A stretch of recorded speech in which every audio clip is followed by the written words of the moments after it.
Hi, I'm Daniel Lucas, and welcome to Book 101 Review. Book 101 is all about the books that I read for the last 40 years. And today I have my special guest. He is the author of the book Ask Me Song, no other than Mr. Brad C. Anderson. Okay.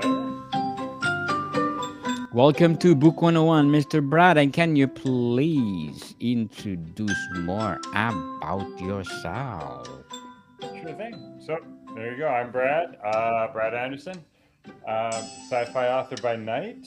During the day, I'm a professor at a local university. I teach business courses of all things, luring young minds to the dark side. And before that, used to work in the biotech industry. Used to make drugs for a living, of all things, legally. And that's it. Nowadays, in my spare time, I write science fiction. That's what brings me here. Mr. Brad Anderson, thank you so much for sharing your talents to the world. And what are defining characteristics of the new Mesopotamia society depicted in the novel? Oh, so what do I find about the society in the novel? Yes. Yeah. So the story Ashmi Song, it takes place on a far world in the far future. It's science fiction, and there's two groups of people in the country that we focus on. There's the new Mesopotamians, or the Mesos. They've been on this planet for a long time. They've been living there for centuries. A couple of generations ago, though, new conquerors came and took over. And ever since then, the Mesos have been living as second class citizens. And yeah, the main character, her name is Ashmi, and she's a young Mizo. She's been living in this oppressive system. She's young. She wants to rise up. There's this burgeoning rebellion. She wants to be a part of that to help free her people. But one of the challenges she faces is that she has a special needs brother, a brother with a neurological disorder who needs pretty much full time caretaking, and that kind of falls to her. And so she's torn. She wants to join, the revolution and be part of that, but she has to look after her family. So she feels that obligation there, and yeah, she's torn. Like, what does it mean to be a hero? Is a hero somebody who leaves their family to fight, or is a hero somebody who takes their family and gets the heck out of the country when things go wrong? So those are some of the themes that get explored in that book. Interesting, Mr. Brad. So, how does Asmi's status as an indigo child influence her role within the Meso resistance? Yeah. So in the story there's these characters that are called indigo children, and in the deep history of this planet, there were artificial intelligence that gained hit singularity, gained sentience, and they left centuries ago. But before they left, they genetically modified certain people, certain lineages of people, to create what we call indigo children. And these people have the ability to interact with technology at a distance. So they can hack computers, they can hack into computer systems and robotic systems at a distance without actually having to be present. Just sort of through their mind, through their body, they're able to impact the technology around them. So this makes them amazing computer programmers, amazing computer hackers and technologists. And so, yeah, she feels that she actually has something to offer. This gives her something meaningful to offer, the Mizo resistance and the revolution that's rising. Hmm, interesting indeed. What are the primary motivations driving the austerity, aggressive, oppressive rule over the Yeah, Mesos? yeah, the Osterici. So that's the name of the group, that's the name of the people that have been ruling this country. Yes. And so their story is they used to be um, interstellar traders. So they had a generation spaceship that traveled between planets. But a couple of generations ago, their ship was destroyed. They also had an AI that went sentient, and it destroyed the ship in the process. And so So these people are actually refugees. They came to the planet after their ship was destroyed. They are technologically superior, which is what's allowed them to take control of the society. So they feel pretty isolated. Like they feel alone on the world. They feel threatened all the time. You know, having this sort of history where they lost their home.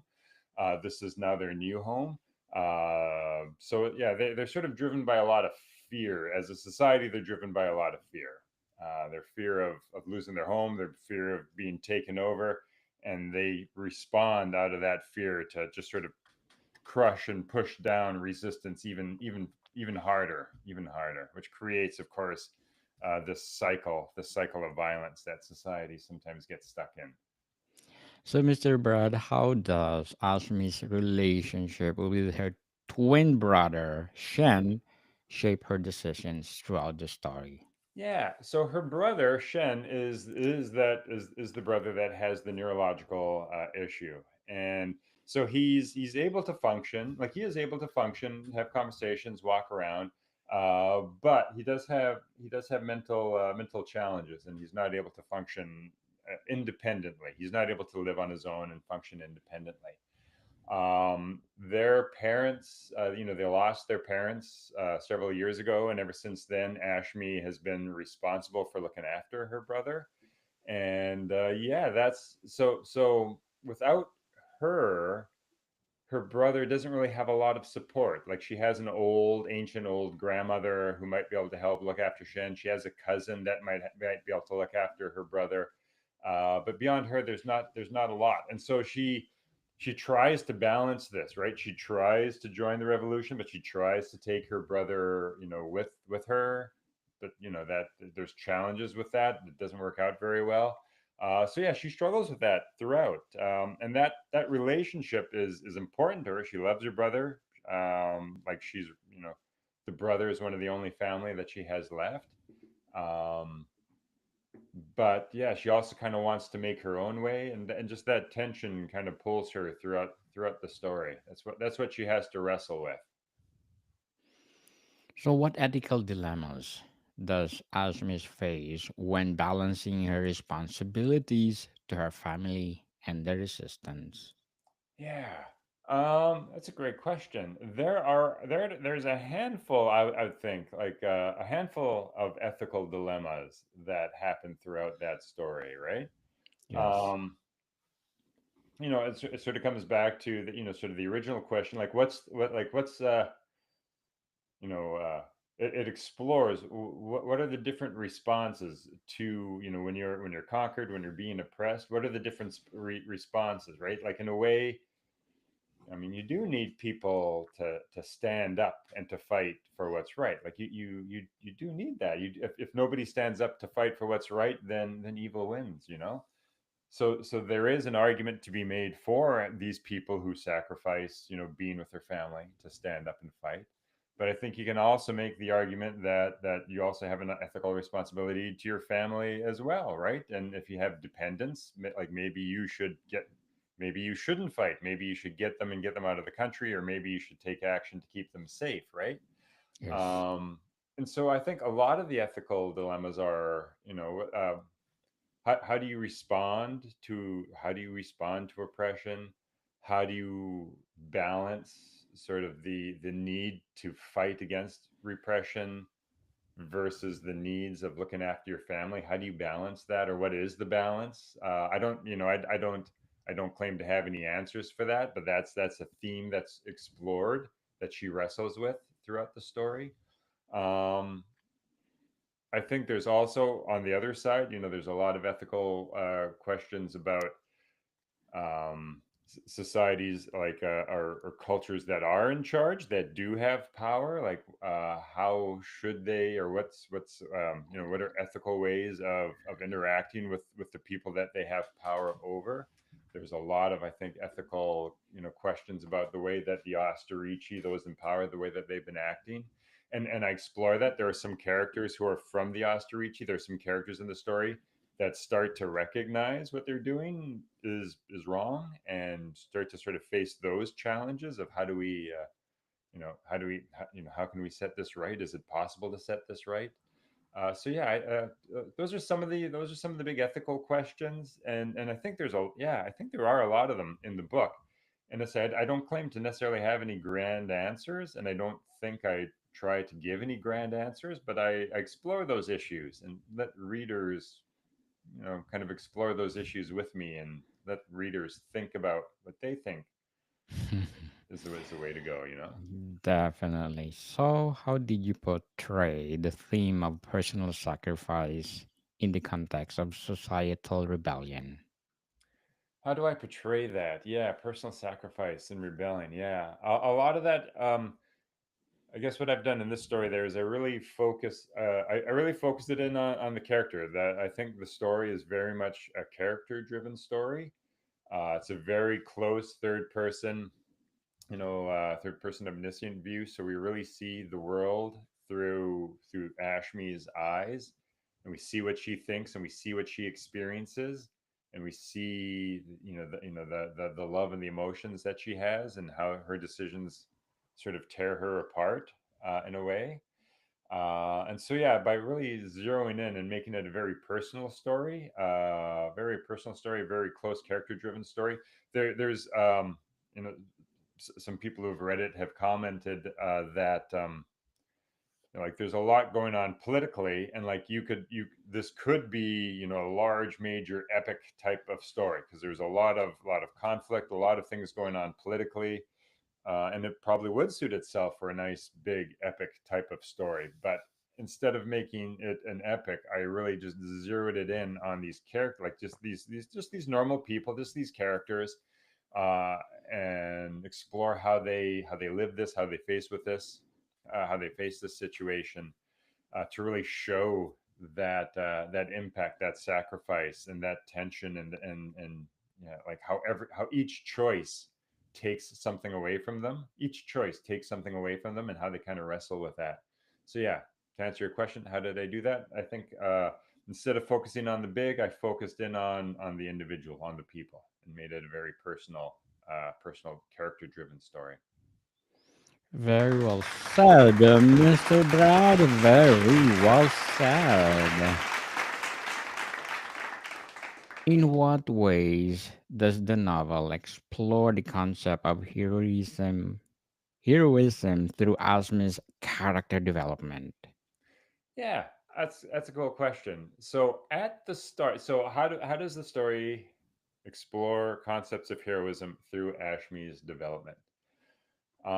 At the start of the story, Ashmi, she's young, she's this young woman, um, and she's very much of the mind that she wants to be a part of this revolution that she sees happening. She feels that the society is on this verge of change, and she feels that she can be a part of it, right? And at the start of the story, she really wants to be a part of it, and I think you can kind of tell that she feels just this sense of obligation of having to look after her brother, and she's looking for ways to be able to get out of that obligation. She's like hoping maybe her cousin will. She's hoping maybe her grandmother will look after. She's really trying to get out of that. As the story progresses, and the revolution becomes real, and as the violence becomes real, right? At the start of the story, a lot of it is just sort of these dreams of heroism, but then as things get real, and pain really starts to happen, and blood really starts to flow, and the reality of of a society crumbling, the reality of that really starts to set in. I think that's where she starts to grow and mature, and to maybe think twice, like this is no world for her brother to be in. And yeah, I don't want to spoil the ending. I don't want to spoil what her I don't want to spoil what her decision is at the end. But yeah, For sure. as violence happens, she's forced to reevaluate her beliefs about what heroism is. She's forced to reevaluate what her role in life is. No So yeah, spoilers, Mr. Brad. yeah, yeah. So, what will be your advice for those people out there who want to write their novel? Oh, Uh, just do it. Just do it. Um, Something that I think really helped me. So I've always written. I've always liked writing. But when I started off, I always wrote short stories, and I always had a lot of trouble getting a novel. Like when I started to try to write a lot of novels, I'd get two or three chapters in, and then it would sort of stop and it would peter out, and I'd never finish it. And it took me a long time before I developed the skills and the abilities to write a novel. And what really, there's a couple of things that were breakthroughs for me. Uh, one is uh, one is having the right tools. If you want to write a novel, it's important to have the right tools. So when I was originally writing novels, I just used like Microsoft Word or a Google document or something like that, right? Problem with that is that novels are huge, right? They're big. It'll be about, an average size novel will be like 400, 500 Microsoft pages, right? Yes. Um, and that gets like unmanageable. It's like unmanageable. It's unnavigatable when you're trying to when you're doing the rough work and you're making changes and you're editing and you want to change stuff around. Microsoft Word and word processors aren't really well suited for that because it's all big and linear and it's impossible to navigate. And so one of the tools, there's a couple of tools that I've used. I think some of them are free. I think they are free, or they're it's like a one-time subscription or it's a one-time payment fee. But it's one of the ones tools that I used was Y Writer. Another tool that I'm currently using is called Scrivener. They're it's kind of a cross between word processing and project management software. They're designed to um, sort of house all the resources you need to create a novel all in one stop. It's like really easy to navigate your chapters. You can move chapters around. You can create file folders for all of your world building types of things, all of your characters. So having that tool really, as I think, was one of the major things that sort of freed me. I was able to get past the third and fourth chapter, and I was able to create, a large, an actual novel, a novel-sized novel. So that's the first thing: have the right tools. Why writer or scrivener. The second thing is recognizing that stories have structure and novels have structure. And if you understand how a novel is structured, that again also helps you create your novel. If you don't understand the structure or know the structure or realize what it is, it just sort of becomes this long meandering thing, and it's easy to get lost in it. But recognizing there's structure, there's elements of the story, there's points in the story where things are supposed to happen. That gives you a structure to kind of build towards and to focus your efforts. So having the right tools and understanding that stories have structure and knowing what that structure is. Those are the two things that really were breakthroughs for me in creating a novel. So that's my advice to any aspiring novelist out there. Thank you for your advice, Mr. Brad. Thank you so much. In what ways does the novel challenge traditional gender roles Oh, cool. through its characters? Yeah, that's a fun question.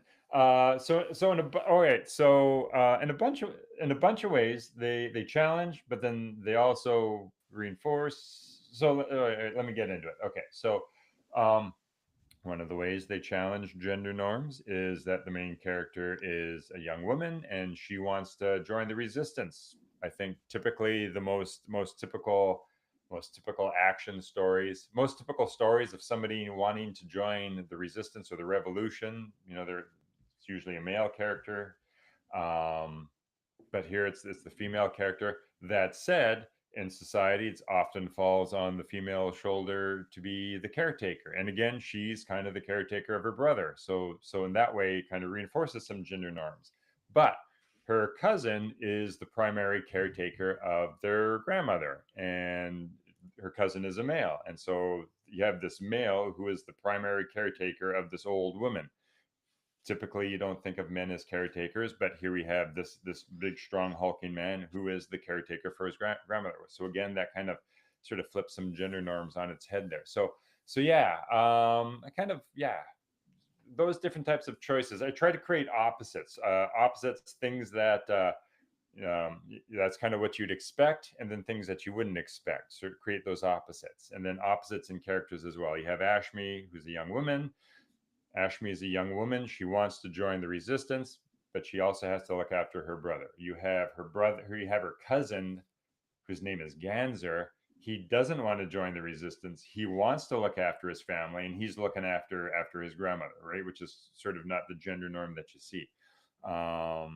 Yeah, yeah. So sort of creating those different types of dynamics, those little opposites, kind of just get you, just some fun things to explore with that. I think. So, Mr. Brad, what will be your short-term and long-term goals in writing? Yeah. Short term goals. Short term goals is to get my next book finished. I'm currently working on editing my next book, so I would love to get that finished. That's probably, I don't know, maybe that's a medium term goal. That's probably my short to medium term goal. That's my main focus now. Long term goals. I would love to. I don't know. I would love to have a large body of novels written and published that people. Right now, I have two. I have two. I'm working on a third. I don't know. It'd be nice to have a nice little stable of books that I've written. That's probably my long term goal, is to just keep doing it and to have this nice body of work that I feel proud about. Good luck to your goals and to your legacy, Mr. Brad. So, how does the portrayal of family dynamics enrich the emotional depth of the story?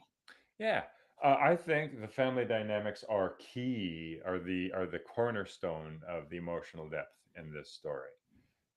And so that's portrayed. It's portrayed in a number of different ways. One, obviously, is between Ashmi and her brother. You have that relationship there. You also have the relationship between Ashmi and her cousin Ganzer. Uh, that's a really like so. Her and her cousin are both young adults, and they're both the primary caretakers of members of their family. So they have that. They're both young adults, but they have that relationship of being caretakers for their family. And they debate often about what's the right thing to do. Like Ganzer is the one like we need to leave, and Ashmi is the one that's like no, we need to fight. So you have that relationship between the cousins as well. You also have this old grandmother, great grandmother, um, who is again, sort of this voice of wisdom, but she's pretty old and frail.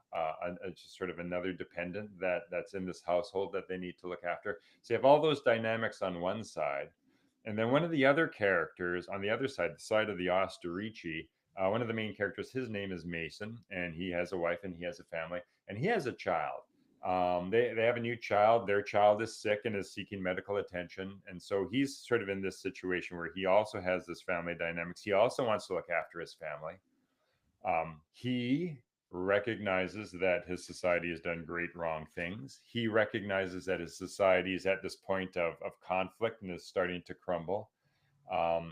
So he also feels this tension. He wants to look after his family, but if his society crumbles, how can he look after his family? But his society's also done these great wrong things. How do you make that right? So he also kind of feels this tension between the guilt of what he sees his people doing versus, trying to maintain stability so that he can look after his family and after his sick kids as well. So you have a lot of family dynamics that drive a lot of the characters, a lot of the character development, and a lot of the emotional depth that I think the story has.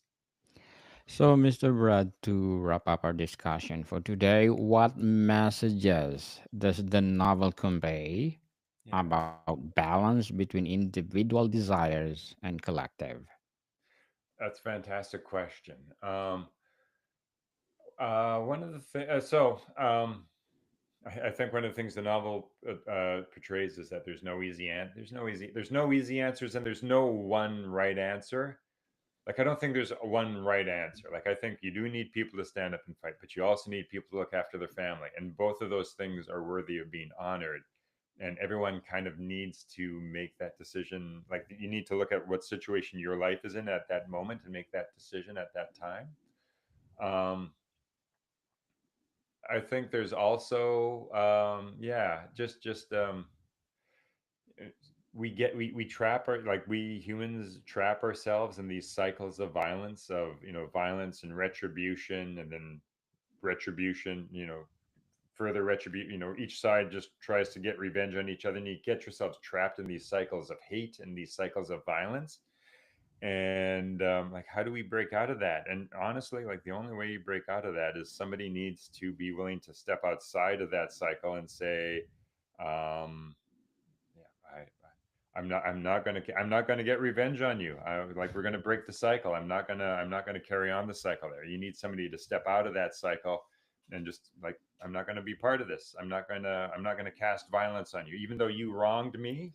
I'm not gonna put violence on you. That's the only way that you break out of that cycle. Somebody's got to make that move. Somebody's got to do that, and then somebody on the other side has to reciprocate as well.